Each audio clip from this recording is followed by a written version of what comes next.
Welcome to the DKHizouse. You know what we talking about. Welcome to the DKHizouse. That's what we gonna run our mouth. Hey y'all, just a little disclaimer. Everything is for entertainment purposes only. Everything is alleged. I don't know none of these people. I'm just giving my thoughts, my opinions, predictions on what I think I see and know and hear. And I want you to do the same down in the comment section. So don't take everything too seriously, but only with a grain of salt, because we be chefing it up in this kitchen. And welcome, glad to have you. If you are not subscribed, please subscribe. And if you've been here a couple of times, we'd love to have you in the fam bam. What's up, fam? Ali. So we're here to talk about black hair. Okay, black hair in particular, which is hair overall, because for the longest, most other culture besides black folks have really embraced everything about themselves, including their hair, to the most extent as I can say. Now, the reason I say that we have not really embraced the essence of who we are and who we be and all that is because we use a lot of synthetic material and things to transform the way we look and feel about our hair, our current state of our hair, the actual hair that grows from our head, whether it's a relaxer, a perm, a straightening comb, to what else do we do to our hair? Weaves, synthetics that we put on our hair, attached to our hairs for weeks, months, years, and nobody sees our true beauty, our true hair. A lot of times it's very, very easy to think that that hair is not beautiful because of the way we've been conditioned and the way we see so many people covering it up. When in fact, black hair is very underrated because it is one of the most beautiful hairs and textures there is in the world. And I feel like everybody knows that, everybody sees that, and maybe that's why some people wanted us to cover it up for so long and probably laugh about it. Okay. I'm also one of them people that feel like I don't care if a white person wants to touch my hair because it's no hair like our hair. You can touch a white person's hair, it's probably gonna feel similar to touching an Asian person's hair. But when you touch a black person's hair, it's very, very much different. And I remember when I was growing up, I used to love playing at white people's hair because it was long flowing. I would braid it, playing as much as I could. So why wouldn't they want that same experience if it's something that they haven't experienced? I wouldn't take it as something personal because a lot of people like don't touch my hair. But at the same time, I also feel like it's something that they probably won't ever understand in a million years because I feel like even we as a whole don't generally understand everything about our blackness and our hair because it's one of the things that make us unique. Not only is it a transmitter to part of our spiritual journey and revelation that we experience on our everyday life. It helps us to be in tune with things just like a plant. A tree is in tune. Nature is part of our nature. And when we cover it up, hide it away, think less of it, it's less a transmitter, less a tune, less beneficial to us. And black people are some of the most spiritual, intellectual people in this world. I mean, just to imagine to have all your knowledge, all your books torn from you, taken away from you, beaten, chained, locked up, told you with this, told you with that, and for so long oppressed, and you believe it, everything about it. And then later find out as you grow up that none of it is true. So to come back from that and you see black doctors, black nurses, black teachers, black lawyers overcome all that adversity that's thrown at us then and even to this day. Black is very resilient, and part of that resilience does come with our hair. And I don't think anybody will ever understand that or know that until they start wearing their natural hair and rocking their natural hair. I was natural on my natural hair journey for 8 years. Then I transitioned to relaxer. Then I went back to it for maybe about 3 more years and relaxed again. But when I relax, I'm not saying like every week or every month. But I did put a chemical on my hair. But I would relax like a couple months and my hair did grow. It did take flight. But I don't recommend chemicals on my hair now. So once again, I am natural again. And far as me being natural, let's see how long it's been. I want to say 3 or 4 years, but shoot, I can't even keep up. I've been natural most of my adult life, I think. No, I can't say that. But anyway, so um yeah.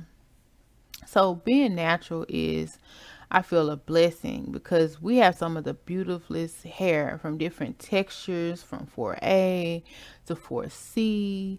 And yeah, it stands up at times, but guess what?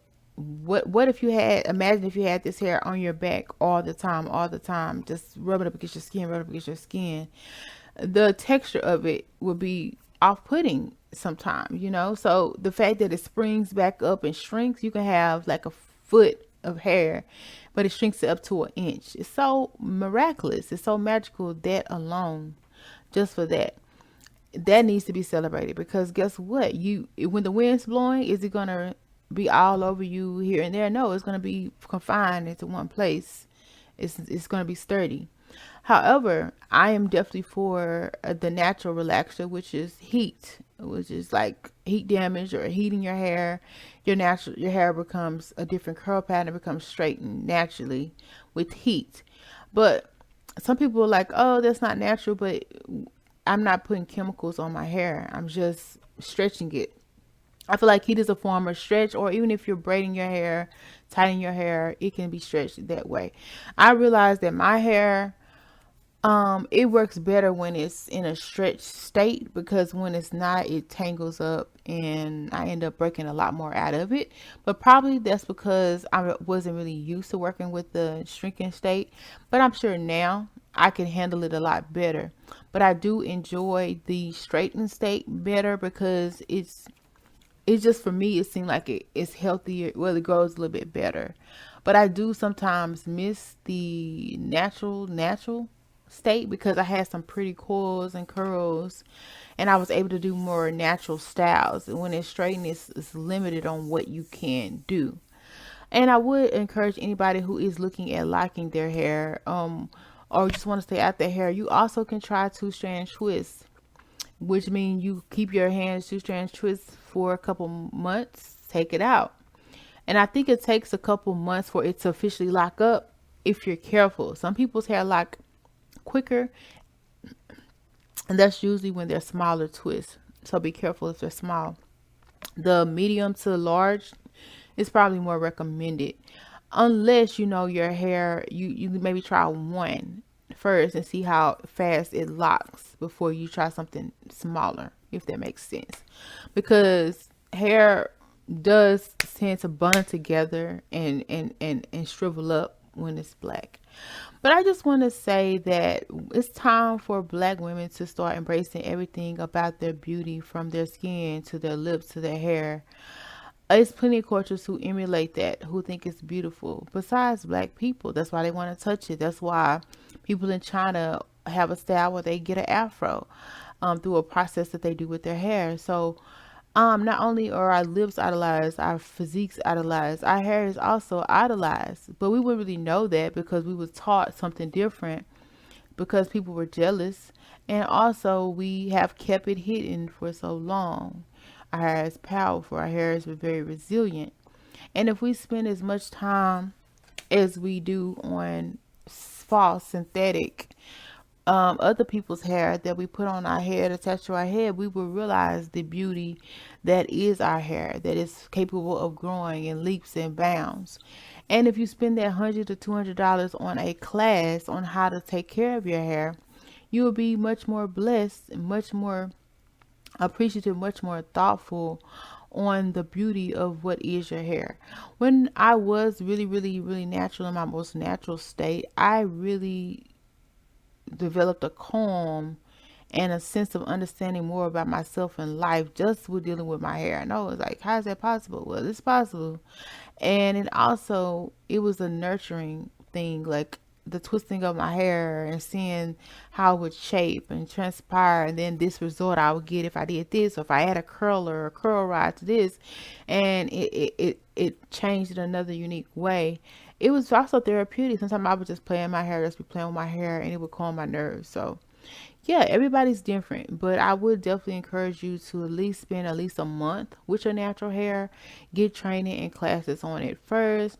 And if you still through YouTube, if you still feel like, oh, it's not for me, then at least go to a natural relaxer, which would be heat training, where you train your hair to deal with straightening, whether it's every 2 months, once a month, or whatever that you feel, and deal with that. Because I feel the more coarser hair, sometimes straightening is an option that people want to take with that. Even though if you too straight and twisted, it's still just as beautiful.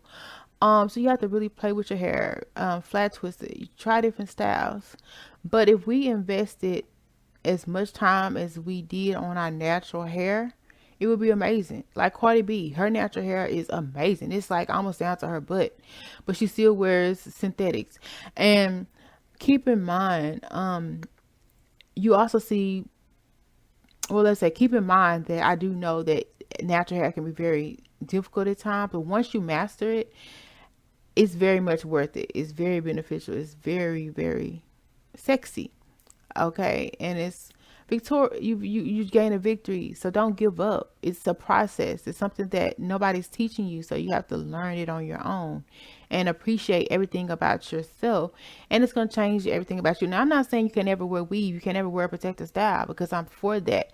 What I'm saying is, don't feel ugly. Don't feel undesirable and beautiful when it comes to your natural hair, because men love our natural hair and love us without makeup. That's just what it is, and other people do too. So I just want us to get out of that illusion of black hair is ugly, black hair doesn't grow, because black hair does grow. Black hair is definitely beautiful. Look at social media, it's all over, it's busting out the seams. And I'm just ready for black people to stand up and start hiding behind our greatness, hiding behind our blackness, stop hiding behind what is naturally ours, and that's our beautiful hair. And it's natural from a beautiful state that nobody else is doing it like we can do it. We can wear it straight, we can wear it curl, we can wear it curly, and it maintains this hair like a natural spritz or a freeze.